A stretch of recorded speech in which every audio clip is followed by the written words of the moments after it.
This is a video about upsizing your avocado trees in containers.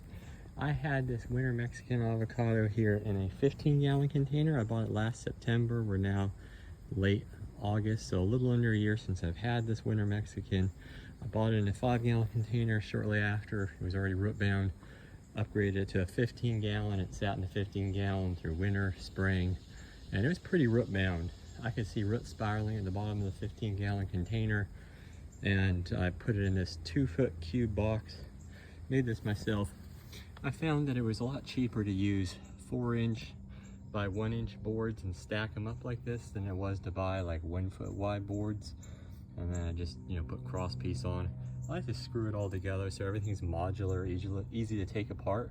So when I plant this on ground, I can unscrew things with a power drill to take sides off. What I plan to do when I plant it on ground is I'm gonna lift it up, and I got some screws on the bottom, 6 holding the bottom plate in, and I'll just power out all those screws and then slide it over to where it's gonna be. I could pile up around the sides and then take the side pieces off. Similar to what I'll show you when I did with the plastic container, but there's a lot of volume in here.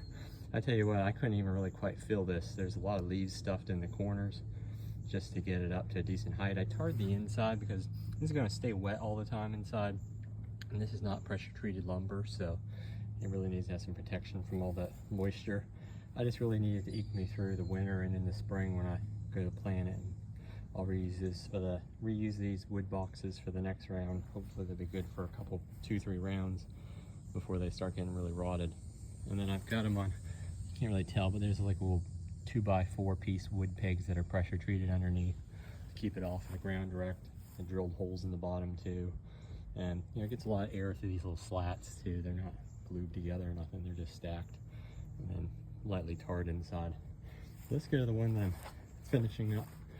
It's funny how the tree seems to shrink when you put it in a bigger container. It looks so big in the 15-gallon, and then it really looks a lot smaller once I put it in this giant container. And this is not impossible to move. If I take it here, I can tip it up, with one arm and my leg kind of pushing on it. I'm gonna be using a dolly to move it. So, I'm just gonna put a dolly up to one side and ratchet strap it onto the dolly, tip it back, and I can wheel it in the garage when it gets real cold in the winter.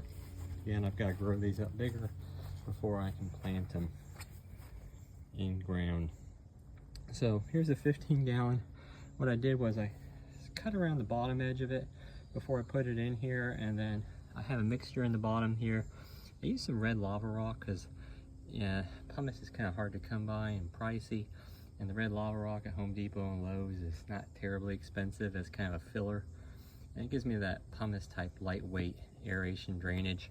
So I put 2 bags of red lava rock mixed with a couple 5-gallon containers full, 5-gallon pots full of peat moss, and about a 5-gallon container full of perlite, and a couple good handfuls of pumice. I was trying to save my pumice more for the side mix I'm going to show in a minute, but I carried it and put it in here on top of this mix, and then I was able to kind of tip and yank out the bottom piece, and then I went ahead and cut the side. Now this fantastic avocado is my youngest here, and that's going to big containers. This thing's been growing fast. I bought this, let's see, it's late August now. Yeah, late August now, and I bought this I think in May, and it was about 2 foot, small thing. It's been growing real fast, and I can't believe just since May to late August, it's really root bound up. So you can see where if I just left it in a 15-gallon container, I'd really be holding this tree back. I want these things to grow as fast as possible, to get as woody on the trunks as possible so they can hold up to the South Carolina winter cold with protection. I'm not going to just let them freestyle, but they're going to be with protection in the winter. Because I got a lot of work into these and don't want to just have them freeze and die. But I'm pouring this mixture here.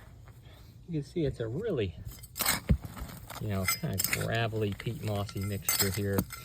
Put one other bag of red lava rock in here just to help stretch the mix a little farther. Because believe it or not, this is, I think this is 3 of these containers full of peat moss in here, and like a container full of perlite, a container full of that of a 3/8 inch pumice, and stirred it up really good in this big container tote here. And then I'm going to use this pot to, I'm just kind of showing you loosely here, just pour it in on the sides and fill the sides up. And then when I've got it kind of filled around the sides, this can just lift up right out of place and then pack it up on there. And then once I got my, I'm kind of making a mound within here. So I'm kind of mounding it up against the plant with that soil mix here that's real airy, draining. I ran out of my nice cubic yard compost stuff, so I just got some black cow compost here. And I'm gonna pile that up, mound it up on the sides here, kind of creating the mound within it. And then I got some rotted leaves from my side yard that I'm just gonna put like a 5-gallon bucket full of rotted leaves packed up around it. And I think I see a little lizard in there. I don't know if you can see it on camera. I think it went to the other side, hiding from me. But I packed a lot of rotted leaves in here. And, you know, avocado trees love good drainage, rotting leaves. You know, that's the kind of environment they like. Hope that's helpful.